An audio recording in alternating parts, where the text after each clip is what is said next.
Assalamualaikum, selamat pagi Jumaat yang mulia. Apa khabar Dr. Samsul? Khabar baik. Waalaikumsalam. Apa khabar kawan-kawan kita yang berada di luar sana? Baik-baik hendaknya Dr. Nadia. InsyaAllah. Minggu ni kita orang kata apa? Semester break kan. Jadi dapatlah kita berlapang-lapang. Tapi tak juga lapang Dr. Nadia sebab banyak juga benda nak kena buat dalam tempoh orang kata apa? Betul. Masih lagi berkuliah. Mungkin masa ni digunakanlah untuk orang kata apa? Menanda mana-mana tugasan pelajar yang ada ataupun melangsaikanlah apa-apa saja tugasan akademik kan, sementara ada masa seminggu ni, dan ada jugalah rakan-rakan kita yang bercuti pergi latihan dan sebagainya kan. Betul Jadi tu Dr. Syam.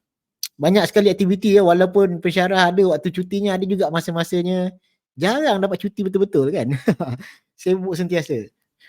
Alright. Betul tu Dr. Syam. Kalau kita lihat kan Dr. Syam, hari ini merupakan siri keempat dalam Digital Frontier Siri Assessment ketiga series Dr. Nadia, ketiga. siri ketiga Dr. Syam. Ketiga. Alright. Tiga Dr. Syam. So hari ini Dr. Syam akan berbicara ataupun berkongsi berkenaan dengan perplexity. Apa tu perplexity? Perplexity. Betul. So kenapa pula nak decode kan? Kenapa nak decode the perplexity? Dah lah perplexity tu aplikasi. Kemudian kita nak decode. Dan sebenarnya Dr. Nadia, mungkin rakan-rakan mungkin kerap guna penggunaan ChatGPT, Microsoft Bing ataupun Google Bard. Jadi tapi ramai ataupun jarang-jarang di antara kita yang kenal berkaitan dengan perplexity ni Dr. Nadia sebenarnya. Alright. Jadi jom kita kenal dengan lebih lanjut lah berkenaan dengan Jom kita perplexity. kenal. ChatGPT tu ada yang komen katanya mahal kan. Dan lagi satu Dr. Syam, Google Bing dah tukar nama kan? Oh iya ke? Tukar kepada apa? Google Bard ke Microsoft Bing dah tukar nama kan? Oh, dah tukar Ah, nama. Yang itu kita kena semak kejap yang lagi itu sebab nanti kita akan lihat dalam siri kita yang terakhir nanti Dr. Syam. Mungkin kita sebab boleh apa? Sebelum ni yang kita kenal Microsoft Bing dan juga Google Bard. Tapi mungkin ada betul. penjenamaan baru dan sebagainya sebab Dr. Nadia sebenarnya kalau kita semak balik ke semua webinar-webinar kita yang lepas berkaitan dengan ChatGPT, baru-baru ni saja ChatGPT telah menukar keseluruhan, hampir menukar interface mereka dalam bentuk yang sedikit berbeza. Jadi saya lihat bahawa perubahan AI ni sangat drastik dalam tempoh tahun ini sahaja. Ada pelbagai versi-versi yang telah ditambah baik. Dan Betul. sudah pasti perkongsian yang kita kongsi pada yang lepas-lepas itu juga sebenarnya adalah penambahan-penambahan ciri yang mungkin nanti insya-Allah kalau ada masa kita boleh kongsikan juga nanti Ya Dr. Dr. Nadia. Syam, ianya bergerak dan develop dengan sangat pantas. Contohnya Betul. macam yang tadi kita katakan, Microsoft Bing ianya dinamakan semula sebagai co-pilot. Maksudnya co-pilot kita lah, Co-pilot. membantu kita. Alright, membantu co-pilot, co-assistant lah. Macam tu Betul, kan? macam assistant kita lah. Okey Dr. Syam, Uh, tanpa membuang masa, jom kita tengok tentang perplexity Dr. Syam. Baik, insya-Allah kita ada kurang lebih dalam 22 minit untuk kita kongsikan bersama dengan rakan-rakan yang lain kerana kita tidak mahu mengambil masa yang terlalu lama. Untuk hari ini for Salcom Digi Live Webinar kita bawakan sekali lagi episod ketiga Digital Assessment Frontier Series, dan hari ini kita bawakan tuan-tuan dan puan-puan kepada Decoding Perplexity, Understanding its Role in Modern AI. Jadi seperti yang saya katakan tadi, ramai di antara kita mungkin ini kali pertama mendengar perplexity, dan mungkin juga yang pernah menggunakan perplexity juga sedang menimbang sama ada adakah anda ingin melanggannya secara bayaran ataupun menggunakan ianya secara percuma. Tetapi hari ini saya lebih cenderung untuk berkongsikan baik daripada perspektif pensyarah ataupun pelajar bagaimana perplexity ini boleh digunakan bukan hanya untuk menambah pengetahuan tetapi juga melihat daripada aspek yang lebih berbeza, yang mana pada hari ini saya akan kongsikan kepada tuan-tuan dan puan-puan ada 3 pemeringkatan bagaimana kita boleh mendapatkan maklumat yang baik menggunakan perplexity ini, dan ini yang saya panggilkan sebagai decoding. Decoding bermaksud bagaimana kita melakukan ataupun mencerakin konsep-konsep asas tentang penggunaan dan juga bagaimana kita mengaitkan dengan penggunaan carian maklumat. Dan kalau kita lihat untuk maklumat rakan-rakan yang lain, 2 webinar telah selesai dengan tema practicality and functionality. Hari ini kita melihat kepada usability, decoding Perplexity yang mana saya akan bincangkan bagaimana kaedah terbaik menggunakan Perplexity ini. Untuk makluman tuan-tuan dan puan, saya yakin apabila tuan-tuan dan puan type sahaja Perplexity pada browser masing-masing dan didapati akan tuan-tuan dibawa kepada layar ini dan saya tandakan merah itu dahulu supaya tuan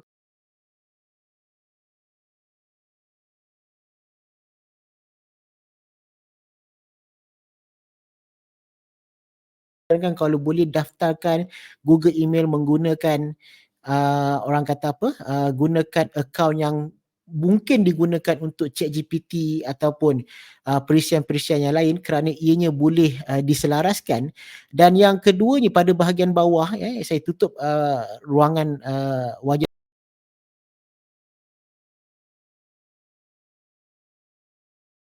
apps ataupun Android app supaya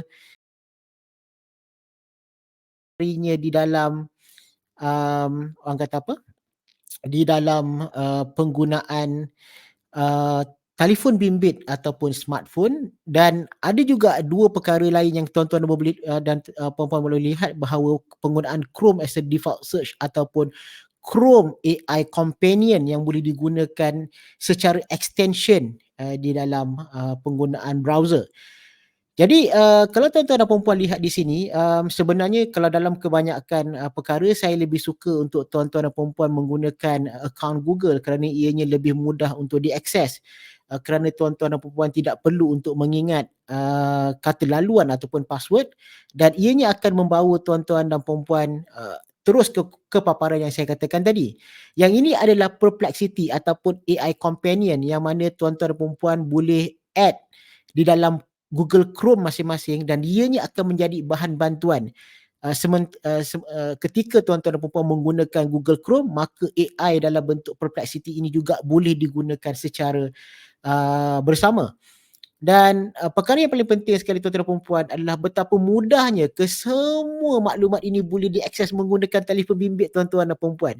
Saya boleh katakan ianya adalah satu bahan bergerak yang boleh kita baca dengan mudah dengan adanya talian internet dan juga perisian Perplexity ini.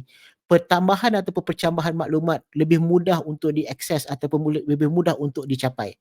Dan hari ini tuan-tuan dan puan-puan, apa yang saya nak bawa adalah penggunaan secara pedagogi bagaimana kita nak menggunakan Perplexity. Saya faham tuan-tuan dan puan-puan, kita boleh gunakan Perplexity ini dengan hanya bertanyakan apa saja bentuk soalan. Tetapi tips ini sangat berguna kepada pelajar-pelajar kerana apa? Kerana dalam konteks pencarian maklumat, pelajar itu harus dibimbing, harus dibantu. Maka saya pecahkan kepada 3 teknik. Yang pertama saya panggil sebagai open-ended questions yang mana jenis soalan itu boleh ditanya dalam broad exploration ataupun dalam bentuk contextual understanding. Jadi ini akan membantu kepada mana-mana pensyarah ataupun mana-mana pelajar yang ingin mendapatkan maklumat untuk menambah pengetahuan dalam konteks mereka secara peribadi. Jadi ada kalanya kadang-kadang kita suka nak tanya what is the definition, apa yang dimaksudkan sebagai food stock, apa yang dimaksudkan sebagai fotosintesis, apa yang dimaksudkan sebagai waste energy, apa yang dimaksudkan sebagai renewable energy dan sebagainya. Jadi semua maklumat-maklumat ini boleh dicapai dengan menggunakan kaedah broad exploration ataupun contextual understanding. Tahap yang kedua adalah tuan-tuan dan puan-puan, ditanya dalam bentuk probing deeper. Yang ini kadang-kadang sebenarnya sangat berguna apabila kita kendalikan proses carian di dalam bilik kuliah yang mana kita minta kepada pelajar-pelajar kita ataupun pelajar-pelajar cuba mencari maklumat dalam bentuk follow up ataupun specific aspect ataupun clarifying the impacts. Yang ini yang mana tuan-tuan dan puan-puan kita boleh gunakan dalam kaedah mengajar kepada pelajar-pelajar kita bagaimana untuk memastikan bahawa apa sahaja soalan yang ditanya di dalam penggunaan Perplexity ini dibantu dengan kaedah sedemikian. Yang ketiganya adalah menggunakan kaedah exploring implication and perspective, broader consequences and alternative viewpoint. Jadi ini juga boleh orang kata apa, boleh dikeluarkan soalan-soalan berkaitan dan melihat daripada aspek tersebut. Jadi dalam penggunaan ketiga-tiga ini, open-ended question, probing deeper ataupun exploring implication and perspective, ianya boleh ditanya seperti mana yang saya kongsikan di sini. Jadi tuan-tuan dan puan-puan, ini adalah contoh yang saya sediakan berkaitan dengan World Food Stock. Saya saja ambil tajuk World Food Stock ni sebab ini antara perkara-perkara yang hangat dibincangkan berkaitan ketiadaan banyaknya bahan-bahan makanan yang akan menampung keperluan dunia. Jadi saya anggap ini sebagai satu topik generik yang boleh digunakan, dan pada masa yang sama juga ianya boleh dibincangkan dalam konteks kuliah sekiranya berkaitan. Jadi apa yang saya lakukan di sini adalah yang pertama melihat kepada teknik, yang kedua question type, yang ketiga itu adalah examples of question. Jadi apa yang saya nak terangkan di sini bahawa dalam penggunaan perplexity, sekiranya kita gunakan dengan ketiga kaedah ini, kita akan mendapat jawapan yang lebih terbimbing, yang lebih membantu pelajar-pelajar, dan pelajar-pelajar boleh meningkatkan keupayaan mereka untuk bertanya soalan yang lebih relevan pada konteks mereka. Jadi apa yang saya nak bawa di sini kepada tuan-tuan dan puan-puan adalah ke layar perplexity. Jadi ini adalah perplexity yang mana tuan-tuan dapat lihat di sini. Ini adalah akaun yang telah pun saya sign in, yang telah saya daftarkan, dan tuan-tuan dan puan-puan dapat melihat ianya adalah paparan yang sangat ringkas. Ada new thread, ada home, ada discover. Klik pada discover, tuan-tuan akan dapat lihat apa sahaja berita-berita terkini yang boleh dibaca ataupun boleh dimanfaatkan. Yang ketiga adalah library. Ini adalah semua kandungan maklumat yang telah pun kita lakukan pembacaan dan akan disimpan di dalam library. Dan sekiranya tuan-tuan dan puan-puan ingin melihat keupayaan yang lebih pada penggunaan Perplexity, maka bolehlah tuan-tuan dan puan-puan subscribe kepada Perplexity Pro, yang mana bayaran bulanannya lebih kurang dalam USD 20 setiap bulan. Dan saya fikir ini tidaklah perlu ke arah tersebut, kerana pada saya kita ada banyak lagi pilihan-pilihan yang lain, tapi saya anggap ini satu bahan yang sangat berguna kepada pensyarah maupun pelajar. Dan yang seterusnya adalah ianya boleh dimuat turun di dalam aplikasi telefon bimbit ataupun dalam bentuk tablet ataupun iPad. Jadi saya nak mulakan tuan-tuan dan puan-puan satu contoh melihat bagaimana kekuatan ataupun kelebihan yang ada pada Perplexity ini, supaya kita boleh melihat ataupun supaya kita boleh menikmati kekuatan yang ada pada Perplexity ini. Saya pilih pada thread. Dan pada thread ini tuan-tuan dan puan-puan, kalau kita klik pada fokus, kita boleh melihat fokus itu boleh dibahagikan kepada 6. Yang pertama adalah all, academic, writing, world from, YouTube dan juga Reddit. Tapi saya ambil sahaja all, dan pada masa yang sama juga ianya boleh memuat naik dokumen dalam bentuk teks ataupun PDF. Sekiranya tuan-tuan nak menggunakan Copilot, boleh turn on saja Copilot, tak jadi masalah. Tapi dalam konteks kita pada hari ini, saya turn off dahulu supaya saya mengibaratkan bahawa kita ini adalah pengguna-pengguna biasa.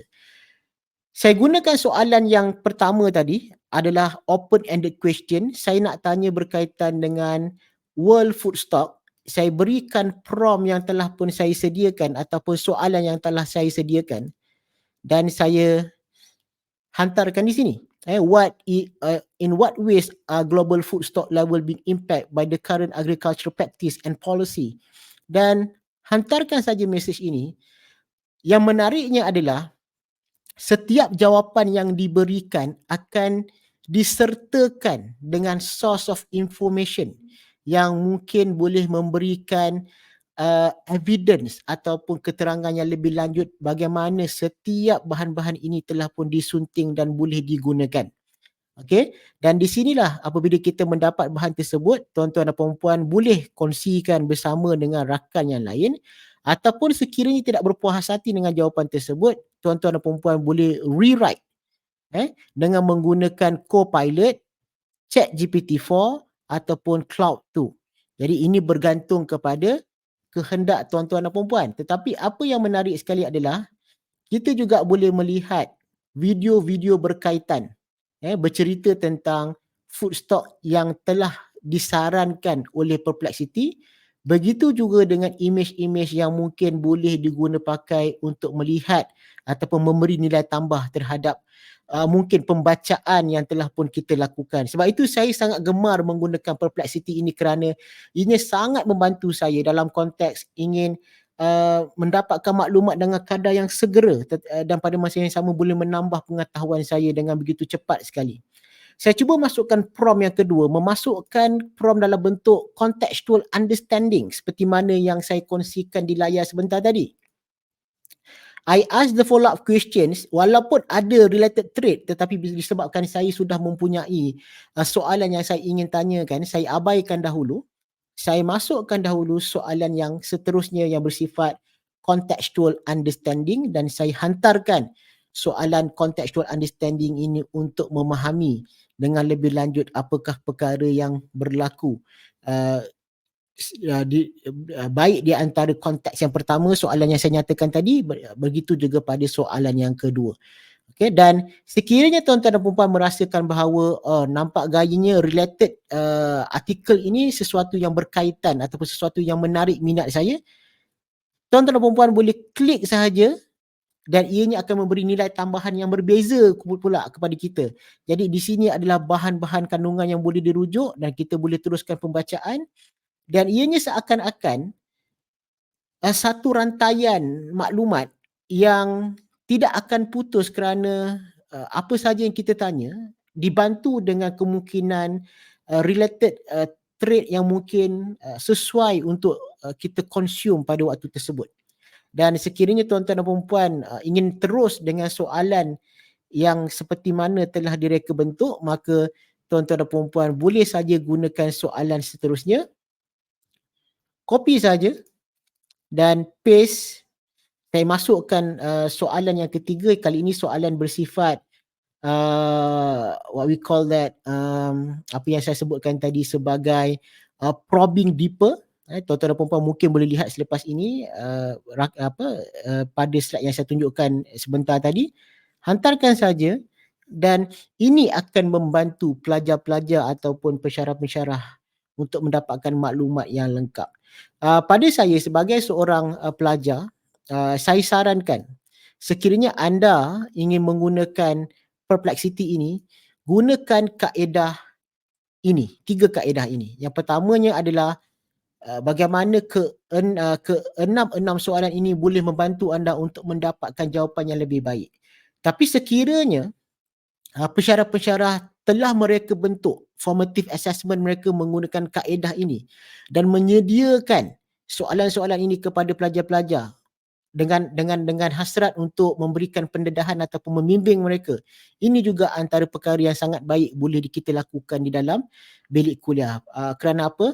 Strategi untuk mendapatkan maklumat bukan hanya boleh diajar dengan kaedah yang begitu rawak, tapi saya sarankan supaya pelajar-pelajar diajar dengan kaedah yang sistematik supaya mereka mendapat bahan-bahan yang bermanfaat. Jadi untuk maklumat tuan-tuan dan puan-puan juga, seperti yang saya katakan tadi, ianya tidak terhadap penggunaan yang berada di dalam Perplexity. Sekiranya tuan-tuan dan puan-puan menggunakan perisian seperti Google Chrome, yang saya katakan tadi, alright, kalau kita lihat kepada Google Chrome, tuan-tuan dan puan-puan boleh add the extension. Saya akan tunjukkan sebentar saja lagi, alright. Okey. Saya tunjukkan kepada tuan-tuan dan puan-puan bagaimana rupanya pula sekiranya kita tambah extension kepada Google Chrome, ya. Okey, jadi kita akan cuba dapatkan. Alright, saya akan dapatkan screen. Okey. Alright. Jadi kalau tuan-tuan dan puan-puan lihat di sini, okey. Ini adalah paparan, okey, yang ada pada Google Chrome yang mana extensionnya, alright, boleh dimuat naik di sini, kita dapat lihat Perplexity AI companion yang saya yakin kita boleh gunakan dan dengan menggunakan companion tersebut kita boleh mengakses maklumat-maklumat berkaitan. Contohnya katakanlah saya cari food stock. Okey. Saya klik saja artikel. Okey. Saya klik saja di sini. Okey. Maka saya boleh activatekan saya punya Perplexity dan dia boleh bantu saya untuk summarize apa yang berada dalam artikel ini. Jadi kalau tempoh hari saya tunjukkan kepada tuan-tuan dan puan-puan tentang penggunaan Merlin, tapi pada penggunaan Perplexity juga ianya boleh membantu kita untuk melakukan orang kata apa, summarization, perbincangan, diskusi di dalam ruangan yang sama. Jadi dan mungkin saya lihat pada skrin saya ini tidak terpapar penggunaan extension tersebut, tapi saya yakin selepas ini jika tuan-tuan dan puan-puan menggunakan extension yang sama, saya yakin tuan-tuan dan puan-puan akan dapat melihat seperti apa yang saya paparkan di sini. Okey, saya cuba sekali lagi kerana saya tidak dapat melihat paparan tersebut pada ruangan YouTube, tetapi pada akses saya ianya terpapar dengan jelas. Alright, jadi download saja dan saya yakin tuan-tuan dan puan-puan akan dapat menggunakan Perplexity ni dengan cara yang paling maksima. Alright, dan pada saya kita ada Merlin, kita ada juga Perplexity. Jadi saya fikir itu adalah nilai tambah yang kita boleh gunakan, bukan hanya untuk merangka ataupun membenarkan jawapan ataupun mungkin bertanyakan soalan yang bersesuaian tetapi juga membantu. Ada rakan kita Tarabas Bas dia kata apa, Merlin di Chrome saya sering generate maklumat yang tidak tepat. Jadi saya berikan kepada anda hari ini adalah pilihan yang lain selain daripada tuan-tuan perempuan boleh menggunakan Merlin, boleh juga gunakan Perplexity. Kalau kita lihat tadi dia punya complexity dia agak sedikit berbeza daripada Merlin yang lepas. Jadi ini akan memberikan kita lebih banyak pilihan. Dan pada saya mengikut kepada pengalaman saya cukup untuk kita menggunakan secara asas, tidak perlu untuk kita subscribe. Dan yang paling penting sekali tuan-tuan dan puan-puan, saya memang sangat gemar gunakan Perplexity ini kerana ianya boleh diakses dengan menggunakan telefon sahaja. Jadi kalau ingin saya tunjukkan di sini kenapa ia sangat bagus, yang keduanya adalah kerana adalah semua bahan bacaan itu dapat kita simpan di dalam library ini. Alright, saya akan tunjukkan. Okay, kita akan dapat simpan di dalam library ini dan kita boleh terus sambung sekiranya kita terhenti di mana-mana. Contohnya ini adalah library saya, mungkin saya ada this article, mungkin dalam saya baca-baca tu saya terhenti di sini dan saya nak sambung ataupun nak teruskan the follow up question, saya boleh terus sambung dan data itu akan bertambah dan berkembang. Jadi ini yang saya katakan sangat menarik kalau kita treat this Perplexity sebagai bahan, bukan hanya untuk menambah pengetahuan tapi juga boleh membantu kita dalam banyak aspek untuk meningkatkan produktiviti kita. Jadi saya fikir untuk tempoh ini saya fikir itu sahaja yang boleh saya kongsikan. Yang selebihnya Dr. Nadia, kita mintalah rakan-rakan kita untuk explore dan juga lihat keupayaan Perplexity ini. Pada saya tuan-tuan dan puan, langkah pertama yang paling menarik sekali, tuan-tuan dan puan boleh terus download melalui iPhone, melalui iOS ataupun Android phone masing-masing dan rasakan pengalaman tersebut. Dan pada saya ianya sangat responsif dan juga sangat mudah. Alright. Okay, what is the Copilot? Copilot ni adalah alat bantuan yang kita gunakan dengan extension. Contohnya kalau saya ada ChatGPT, saya extendkan penggunaan tersebut dan saya boleh gunakan, maka dia akan berikan data yang lebih ekstensif, yang lebih komprehensif berbanding penggunaan saya sebagai basic user. Jadi mungkin juga saya boleh tunjukkan satu sebelum kita akhiri perbincangan kita. Sekiranya kalau saya ingin activatekan Copilot ni, saya boleh activate kan? Okay, cuma tinggal dia akan tinggal lah berapa left. Dia kata 5 left, 5 soalan je yang kita boleh tanya. Dia akan reload every 4 hours. Saya tanyalah contohnya, saya pergi kepada new thread, saya activate the Copilot. Saya tanya satu soalan, saya tanya soalan yang mungkin sama lah untuk kita lihat perbandingan. Okay. Soalan yang sama seperti awal tadi, dan kita activatekan dia. Dan Copilot ini nampak tak, dia punya prompt dia tu akan sedikit berbeza. Dia akan tanya crop fields ke, you nak apa, you nak food waste. Food waste tak nak. Trade policy, yes. Then you send it. So you ada you boleh customize. Nampak tak dekat sini, you boleh custom lagi apa yang you nak. So dia lebih comprehensive, dia lebih sophisticated berbanding dengan Perplexity as a basic user. Kalau saya search dekat sini, dia kata ada dia considering on 25 sources, alright, dan lebih terperinci lah. Cuma tadi saya ada 5, sekarang saya tinggal 4 saja yang bakinya. Jadi bila kita pakai Copilot tu memang ada sedikit keterhadan lah. Jadi kalau misal kata saya nak upgrade ataupun saya nak linkkan dengan saya punya AI yang lain-lain, maka adalah charge tambahan yang perlu saya bayar. Kan? Jadi kalau tengok dekat sini, more Copilot, powerful AI, dia boleh integrate dengan ChatGPT-4, unlimited file uploaded, API access, you bayar $20, you akan dapat lebih banyak access. Maksudnya ChatGPT bergabung dengan Perplexity, maka lebih ekstensif lah yang kita akan dapat daripada platform ini. Jadi semuanya senang kata, if you want to, kita dah biasa guna, kita mahukan sedikit lebih, kita bayar. Tapi kalau pada saya, kalau sebagai basic user, nak kenal, nak tahu bagaimana ini boleh digunakan, memadai dengan as a free user sahaja. Dr. Nadia.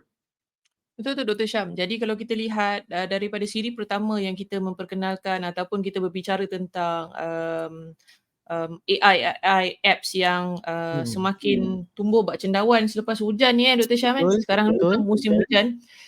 Kita harus tahu app mana yang lebih sesuai dengan konteks kita lah. Kan Dr. Syam. So ada yang berbayar, ada yang percuma, ada yang tak boleh menggunakan email UiTM, terpaksa menggunakan email personal seperti contohnya Google Bard kan. Google Bard kita tak boleh pakai Google Suite ataupun education punya account. Jadi Dr. Syam, minggu hadapan kita ada satu lagi siri. Dr. Syam akan berbicara tentang apa Dr. Syam?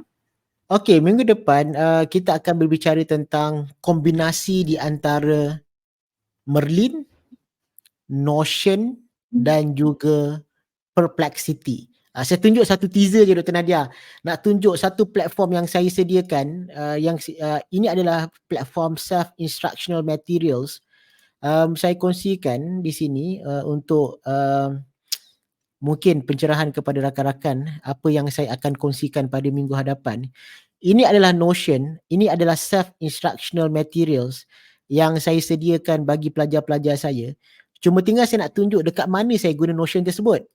Dekat mana saya gunakan Perplexity. Saya gunakan Perplexity di bahagian ini untuk bantu pelajar-pelajar membaca secara terbimbing.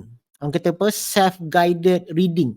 Jadi saya sukalah gunakan Perplexity di sini. Jadi tapi ini kita akan kongsikanlah pada minggu akan datang, bagaimana kita boleh melihat secara pedagoginya, kita gabungkan ke semua teknologi-teknologi ini dan kita jadikan dia sebagai self-instructional material yang boleh digunakan oleh pelajar dan juga pensyarah pada masa mereka mengendalikan kuliah mereka dalam tempoh 14 minggu.